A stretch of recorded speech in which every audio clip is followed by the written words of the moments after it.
I am Wolfgang Amadeus Mozart, born on January 27, 1756, in the picturesque city of Salzburg, Austria. From the age of 3, music was my passion and the very essence of my being. My father, Leopold, an accomplished composer and violinist himself, was my first mentor. By the tender age of 5, I had already begun composing my own pieces. My first minuet was simple, yet it held the promise of the complexity and brilliance that would define my later works. Before I reached my teenage years, I had journeyed across Europe, performing before kings, queens, and noblemen. They marveled at my talents, dubbing me a child prodigy. Throughout my life, I composed over 600 works, a staggering number by any measure. My mind was a wellspring of creativity, as if the muses themselves were whispering in my ear.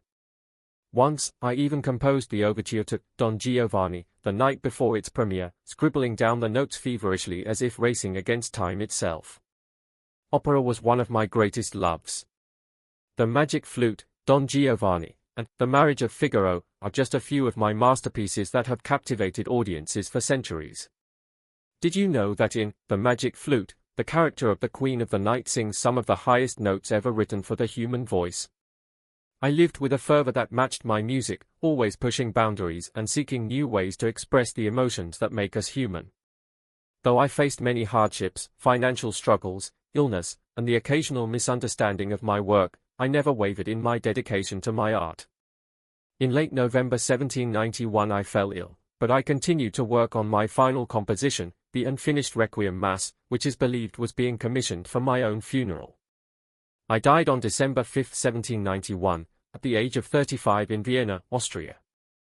The exact cause of my death remains a topic of debate and speculation among historians and medical experts. Theories including rheumatic fever, kidney disease, trichinosis from undercooked pork, and even poisoning, though there is no solid evidence to support the latter. And so, I invite you to listen to my symphonies, sonatas, and operas.